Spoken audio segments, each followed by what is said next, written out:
ప్రకాశం జిల్లాలో మట్టి మాయమైపోతుంది. పగలు చూసిన మట్టి దిబ్బలు తెల్లారేసరికి కనుమరుగవుతున్నాయి. రాత్రికి రాత్రే ఇష్టారీతిన తవ్వేస్తుంది ఎల్లో మాఫియా. చెరువులు కుంటలను సైతం వదలకుండా 50 అడుగుల లోతుకు తవ్వేస్తూ కోట్లు వెనకేసుకుంటున్నారు. భారీ వాహనాలలో మట్టిని తరలిస్తూ ప్రభుత్వ ఖజానాకు గండి కొడుతున్నారు. ఒంగోలు నియోజకవర్గంలో రెచ్చిపోతున్న మట్టి మాఫియాపై సాక్షి స్పెషల్ స్టోరీ.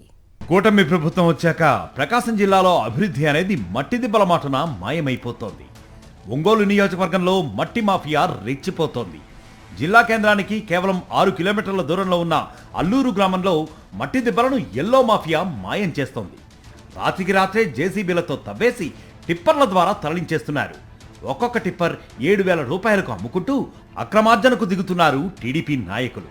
సముద్రం దగ్గర కావడంతో ఇసుక కలిసి ఉన్న మట్టిని సైతం వదలకుండా అక్రమంగా తరలించేస్తున్నారు. కొండేపి నియోజకవర్గంలోని పొందూరు, కొణిజేడులోనూ మట్టి మాఫియా ఆగడాలకు అడ్డు అదుపు లేకుండా పోతోంది. మంత్రి డోలా శ్రీ బాలవీరాంజనేయ స్వామి నియోజకవర్గం కావడంతో మట్టి అక్రమ రవాణాకు అడ్డుకట్ట పట్టం లేదు. కొణిజేడు గ్రామం సమీపంలో ఉన్న కొండమట్టిని వందలాది టిప్పర్ల ద్వారా అక్రమంగా రవాణా చేస్తున్నారు. కందులూరు కొండను సైతం తవ్వేస్తూ రోజుకి లక్షలాది రూపాయలు వెనకేసుకుంటున్నారు. గ్రామంలో ఒక యూనిట్గా ఏర్పడ్డ టీడీపీ నాయకులు ఏ మట్టి దెబ్బను వదలడం లేదు. చెరువులు కుంటల్లో ఉన్న సారవంతమైన మట్టిని కూడా తరలించేస్తూ అక్రమ సంపాదనకు అలవాటు పడ్డారు. అల్లూరు, నాగులపలపాడు మండలాల్లో ఉన్న ప్రతి గ్రామంలోనూ ఇదే పరిస్థితి. చీకటి పెడితే చాలు మట్టిలో టిప్పర్లు, లారీల మోతలతో గ్రామాలు హోరెత్తిపోతున్నాయని అక్కడి స్థానికులు ఆరోపిస్తున్నారు.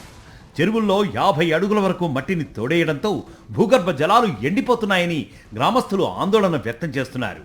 కలెక్టర్కి కంప్లైంట్ చేసినా వారు పట్టించుకోవడం లేదని, గ్రామ తీర్మానం లేకుండానే మట్టిని అక్రమంగా తరలించేస్తున్నారని ప్రజలు వాపోతున్నారు.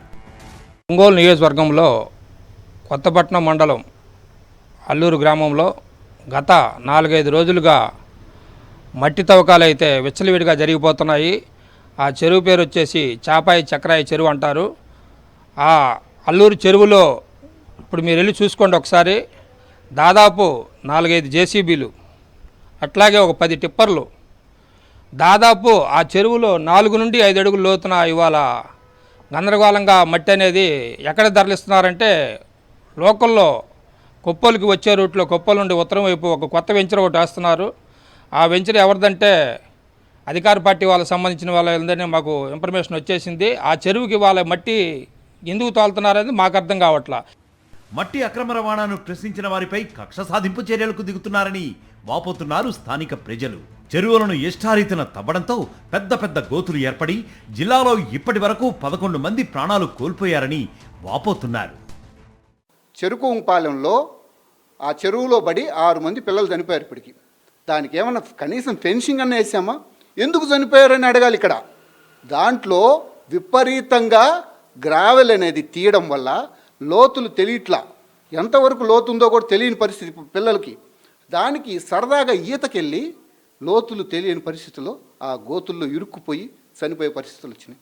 ఇప్పుడు ఇక్కడ కొత్తపట్నం అల్లూరు గ్రామం చూడండి. అల్లూరు గ్రామంలో మొన్న లోకల్ ఎమ్మెల్యే గారే విపరీతంగా వెంచర్లకు మట్టి తోలిస్తున్న పరిస్థితి. అక్కడ వైసీపీ పార్టీ వాళ్ళు వెళ్ళి అక్కడ గోలగోల చేస్తే కొంతగా ఒక సైడ్ ఆపారు, మళ్ళీ ఇంకో సైడ్ నుంచి గ్రావెల్ ఎత్తుకుంటూ ఉన్నారు. జిల్లాల్లో అన్ని చెరువుల్లో టీడీపీ నాయకులు అక్రమ తవ్వకాలతో బిజీగా ఉంటే ఎమ్మెల్యేలు మామూళ్ల మత్తులో ఉన్నారనే ఆరోపణలు బలంగా వినిపిస్తున్నాయి. ఇవన్నీ మైనింగ్ డిపార్ట్మెంట్కి తెలియకుండా జరుగుతున్నాయా అంటే మైనింగ్ డిపార్ట్మెంట్ కాస్త అక్రమ రవాణాకు సెక్యూరిటీ గార్డ్స్లా మారిపోయిందనే విమర్శలు కూడా బాగా వెల్లువెత్తుతున్నాయి. ఇప్పటికే వర్షాభావ పరిస్థితులు, ఇక మట్టిని ఇసుకను ఇష్టారీతిన తవ్వేస్తూ ఉంటే భూగర్భ జలాలు ఎండిపోతున్నాయని రైతులు ఆందోళన చెందుతున్నారు. మరిన్ని అప్డేట్స్ కోసం ఛానల్ ను సబ్స్క్రైబ్ చేయండి. నోటిఫికేషన్స్ కోసం బెల్ ఐకాన్ పై క్లిక్ చేయండి.